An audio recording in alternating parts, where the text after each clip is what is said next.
Faz muito tempo que eu não faço um vídeo pra vocês, gente. A vida da universidade tá muito tarefada e eu tô com muitas leituras atrasadas e não tenho tido tempo de ficar fazendo vídeos. Há algum tempo eu terminei esse livro, As Vantagens de Ser Invisível, do Steven Chbosky, ou algo do tipo.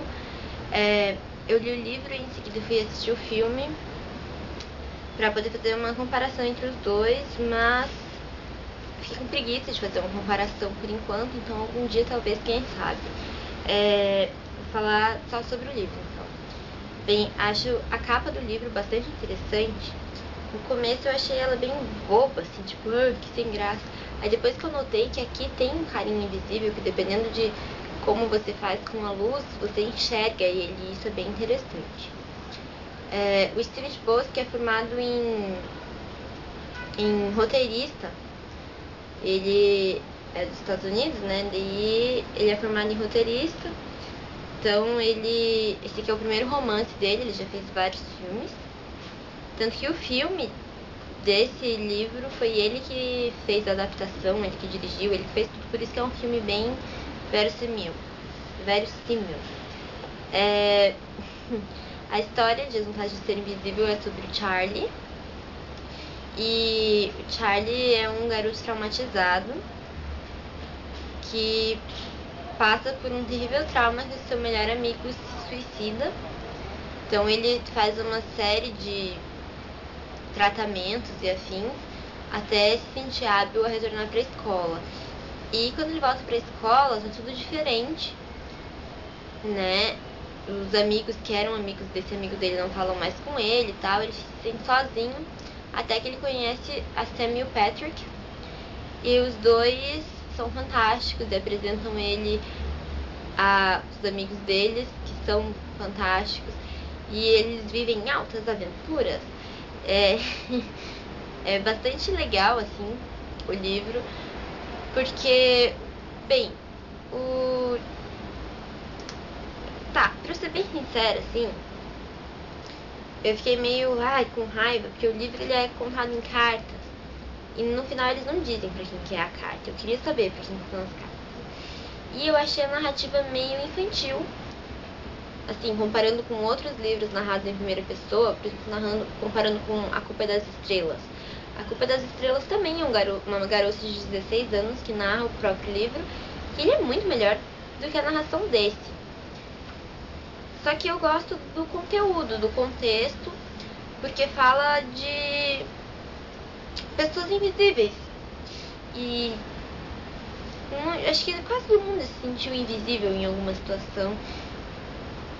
Aquela sensação de impotência, assim. E eu acho que esse livro trata bastante disso, por isso ele é bem interessante. É uma leitura válida, é curtinho, tem só 223 páginas. A Mary Elizabeth é maravilhosa. Adoro a Mary Elizabeth. Eu vou ter que comparar com o filme, só que no filme eles estragam ela porque ela vira uma chata, e no livro ela é muito legal. E no livro é muito mais explicado as coisas, porque no filme fui com a minha amiga assistir, e como eu já tava lendo um livro, eu já sabia mais ou menos o que ia acontecer, né? E ela não sabia, então ela não entendeu, eu tive que explicar pra ela o que ia acontecer. Que não é bem claro, assim, no filme. No livro é bem mais claro. Isso é bem legal. É legal que ele tem um relacionamento interessante com o professor. E ele lê bastante, ele quer ser escritor. Ele é uma pessoa legal. E a Sam é maravilhosa.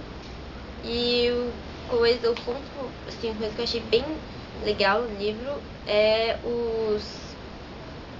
a ingenuidade e a sinceridade dele, que fazem com que a história seja muito mais legal do que se ele não fosse sincero e ingênuo. E também a trilha sonora, porque o livro é muito relacionado com música, e as músicas citadas são fantásticas. Então eles têm um ótimo gosto musical, é bem legal. A história se passa nos anos 90, mas você consegue enxergar ela perfeitamente no mundo atual. E enfim, é muito legal. Que eu tenho um novo bordão, que é Eu Me Sinto Infinita. E é muito legal quando a gente se sente infinito. E o outro bordão ótimo é que a gente aceita o amor que a gente acredita que merece. Isso é uma verdade muito verdadeira. A gente realmente aceita o amor que acha que merece, sem nem pensar, né? E daí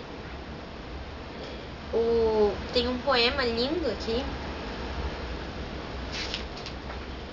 Eu até vou ler pra vocês o poema, é lindo. Em uma folha de papel amarelo com linhas verdes, ele escreveu um poema e o intitulou Chops, porque era o nome de seu cão, e era o que estava em toda parte. O seu professor lhe deu um A e uma estrela dourada, e sua mãe o abraçou à porta da cozinha e leu o poema para as tias. Era o ano em que o padre Tracy levava todas as crianças ao zoológico, e ele deixou que cantassem no ônibus, e sua irmãzinha tinha nascido com unhas minúsculas e nenhum cabelo. E sua mãe e seu pai se beijaram tanto, e a garota da esquina mandou para ele um cartão de dia dos namorados assinado com vários X. E ele teve de perguntar ao pai o que significava X. E seu pai deixou que ele dormisse na sua cama à noite, e era sempre lá que ele dormia. Em uma folha de papel com linhas azuis, ele escreveu um poema e o intitulou Outono, porque era o nome da estação, e era o que estava em toda parte. E seu professor lhe deu um A e o pediu para escrever com mais clareza. E sua mãe não o abraçou à porta da cozinha por causa da pintura nova. E as crianças disseram a ele que o padre Tracy fumava cigarros e largava as guimbas no banco da igreja, e às vezes elas faziam buracos. Que era o ano de sua irmã usar óculos com lentes grossas e armação preta. E a garota da esquina riu quando ele pediu para ver Papai Noel. E os garotos perguntaram por que a mãe e o pai se beijavam tanto. E seu pai não o cobria mais na cama à noite. E seu pai ficou furioso quando ele chorou por isso. Em um pedaço de papel do seu caderno, ele escreveu um poema e o intitulou Inocência. Uma questão. Porque a questão era sobre uma garota, e isso estava em toda parte. Seu professor lhe deu um A e um olhar muito estranho. E sua mãe não o abraçou à porta da cozinha porque ele nunca mostrou a ela. Foi o primeiro ano depois da morte do padre Tracy, e ele esqueceu como terminava o crer em Deus Pai. E ele pegou a irmã se agarrando na varanda dos fundos. E sua mãe e seu pai nunca se beijavam, nem mesmo conversavam, e a garota da esquina usava maquiagem demais, o que fez ele tossir quando a beijou, mas ele a beijou mesmo assim, porque era a coisa certa a fazer. E às 3 da manhã ele se aninhou na cama, e seu pai roncava alto. É por isso que no verso de uma folha de papel pardo, ele tentou outro poema, e o intitulou de Absolutamente Nada, porque era o que estava em toda parte, e ele se deu um A e um corte em cada maldito pulso, e se encostou na porta do banheiro, porque nessa hora ele não pensou que poderia alcançar a cozinha. Eu quase choro lendo esse poema, é muito... Bom, é mais ou menos esse clima que você vai encontrar no livro. O Charlie é um garoto meio esquisito, mas que na verdade é fantástico. E ele só é esquisito porque ele não é facilmente compreensível, mas se você tentar compreendê-lo, você vai conseguir ver o quão fantástico ele é. E recomendo muito esse livro pra vocês, leiam, vale muito a pena. Tchau!